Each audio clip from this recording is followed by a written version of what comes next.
झारखंड में इन दिनों दूसरा अहम मुद्दा पारसनाथ को लेकर है। पारसनाथ को लेकर एक तरफ जैन समुदाय ने जहां आपत्ति उठाई थी और कहा था कि इसे इको सेंसिटिव जोन से हटाकर इसे जो पर्यटन घोषित किया गया है उसे रिजर्व कर दिया जाए, उसे जैनियों के लिए। वहीं दूसरी तरफ संथाल आदिवासियों ने भी इस पर रैली निकाली, जन आक्रोश महारैली के नाम से। और अब सालखन मुर्मू सामने आए हैं। उन्होंने कहा है कि यह मामला अंग्रेजों के जमाने में ही प्रिवी काउंसिल में लंदन में इस पर सुनवाई हो चुकी है, जहां आदिवासियों को इसका एकाधिकार दिया गया था। लेकिन सवाल यह उठता है कि आखिर इतने सालों से आदिवासी वहां अपने देवता मारंगबुरु की पूजा करते आ रहे हैं, जैनी अपने तीर्थंकर की पूजा करते आ रहे हैं, तो ऐसे में विवाद आखिर क्यों आन खड़ा हो गया है? ज्यादा जानकारी के लिए इस वक्त हमारे साथ हमारे संवाददाता शाहनवाज जुड़े हुए हैं। शाहनवाज, वाकई में इतने दिनों से जब सब कुछ चला रहा था तो आखिर अचानक से इतनी बड़ी परेशानी क्यों आन खड़ी हो गई सामने? बिल्कुल, देखिए, जैसे ही ये नोटिफिकेशन की बात आती है कि उस जो समय शिखर, आप या मरांगबुरु के नाम जो भी कह सकते हैं, या पारसनाथ पहाड़ी, जैसे उसके पर्यटन स्थल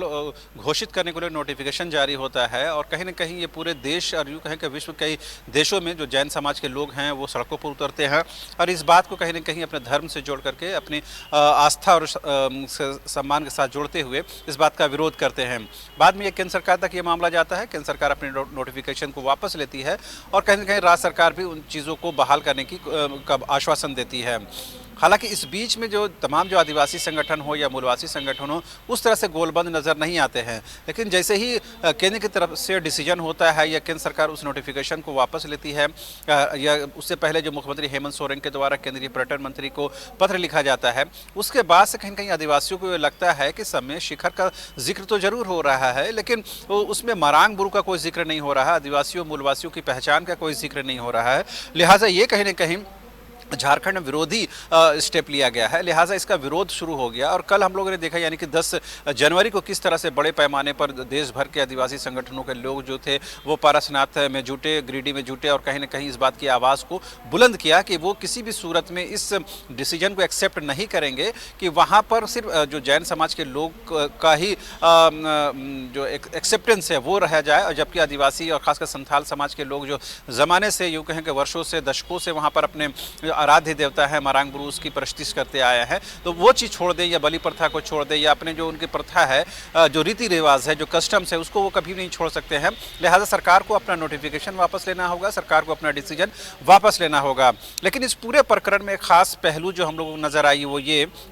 कि आदिवासी संगठनों के जब कल महाजुटान यानी 10 जनवरी को महाजुटान हो रहा था, उस दौरान जो कुड़मी समाज की तरफ से एक जो बड़े उनके नेता उभरते हुए हैं जयराम महतो, वो जब बोलने के लिए आए तो उसको लेकर कहीं ना कहीं थोड़ा विवाद नज़र आया। क्योंकि जैसे ही जयराम महतो आए उनके साथ जो नौजवान उनके समर्थक थे वो नारेबाजी करने लगे और कहीं ना कहीं वो माहौल जो है, जैसा कि सालखन मुर्मू साहब कहते हैं कि वो माहौल जो है राजनीतिक तौर पर परिवर्तित होता गया। लिहाजा कहीं ना कहीं इस बात को लेकर के उनके जो आदिवासी नेता थे वो असहज महसूस कर रहे थे। उन्होंने कहा कि ये राजनीतिक लड़ाई नहीं है, ये हमारे कस्टम की लड़ाई है, हमारे धर्म की लड़ाई है, हमारे आराध्य की लड़ाई है, लिहाजा इसे राजनीति से लड़ने की ज़रूरत नहीं है। लिहाजा जयराम महतो का कुछ क्षण के लिए विरोध हुआ, बाद में माहौल शांत हो जाता है। लिहाजा आज जब सालखन मुर्मू राजधानी रांची पहुंचते हैं तो वो एक बड़ी घोषणा करते हैं और ये बताते हैं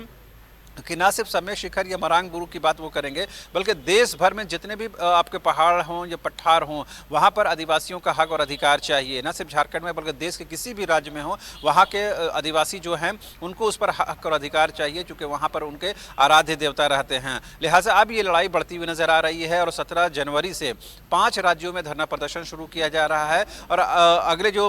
11 जनवरी के बारे में बताया जा रहा था, माफ करके 17 जनवरी के बारे में बताया जा रहा था, तो उस पर ये लड़ाई जो है आगे बढ़ती हुई नजर आ रही है। और फरवरी में राजधानी रांची के मोरहाबादी मैदान में एक महाजुटान कार्यक्रम रखा गया है जिसमें ये कहीं ना कहीं बातें सामने आएंगी कि वो झारखंड सरकार यानी हेमंत सोरेन सरकार के डिसीजन को स्वीकार नहीं करेंगे और वो अपने आराध्य के लिए और अपने झारखंड के अस्तित्व, जल जंगल जमीन के लिए, यहाँ के पठार के लिए, आदिवासियों के मूलवासियों के हक और अधिकार के लिए लड़ाई को लंबा खींचेंगे। अब बड़ा और अहम सवाल ये भी उठता है कि क्या 2024 के विधानसभा या लोकसभा चुनाव में इसका कुछ इम्पैक्ट पड़ सकता है। तो यकीन जानिए कि अगर ये मामला इसी तरह गर्म रहा तो निश्चित तौर पर कहीं ना कहीं गोलबंदी हो सकती है और झारखंड सरकार को इसका नुकसान उठाना पड़ सकता है, क्योंकि झारखंड सरकार भी मरांगबुरु का अपने पत्र में कहीं भी जिक्र नहीं की है। जी बिल्कुल शाहनवाज, एक तरफ सियासत तो इस पे होती नजर आ रही है क्योंकि संथाल समुदाय जो है राज्य सरकार को जिम्मेदार ठहरा रहा, राज्य सरकार केंद्र को जिम्मेदार ठहरा रहा है। तो एक दूसरे पर दोषारोपण हो रहा है, लेकिन दोनों ही समाज के प्रतिनिधियों को साथ बैठाकर सार्थक हल निकालने की प्रयास की कोशिश होती नहीं दिखाई दे रही है।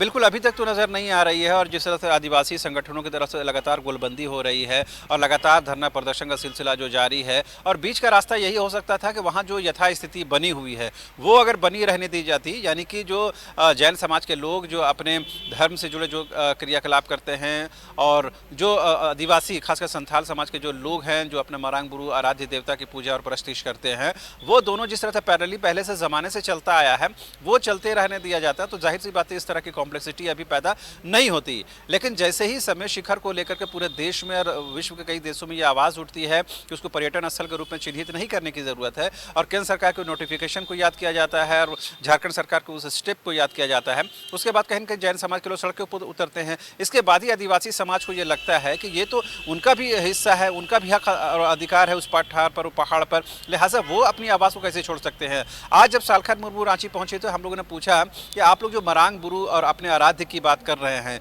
क्या सम्मेद शिखर विवाद से पहले आप लोग कभी इसका नाम भी लेते थे? उन्होंने कहा कि देरी तो हुई है हम लोगों से, लेकिन देरी से हुई है इसका मतलब ये नहीं कि हमारा हक और अधिकार कम हो जाता है या खत्म हो जाता है, लिहाजा हम अपने हक और अधिकार के लिए लोकतांत्रिक लड़ाई लड़ते रहेंगे। बिल्कुल शाहनवाज, देखने वाली बात यह होगी कि आने वाले दिनों में यह विवाद शांत होता है या विवाद तूल पकड़ता नजर आता है। इस पर सबकी नजरें रहेंगे और हेमंत सरकार के लिए भी एक चुनौती वाली बात है कि वो इस विवाद को कैसे खत्म करती है और दोनों ही समुदायों को उनका अधिकार, क्योंकि जिस तरह की बातें तथ्य सामने आ रहे हैं ये सबसे अहम पहलू है कि इतने सालों तक जब दोनों समुदाय के लोग अपने अपने आराध्य की पूजा करते रहे हैं तो आखिर अभी समस्या कहाँ आन खड़ी हुई है। हमारे साथ जुड़ने के लिए और तमाम जानकारी देने के लिए आपका बहुत बहुत धन्यवाद।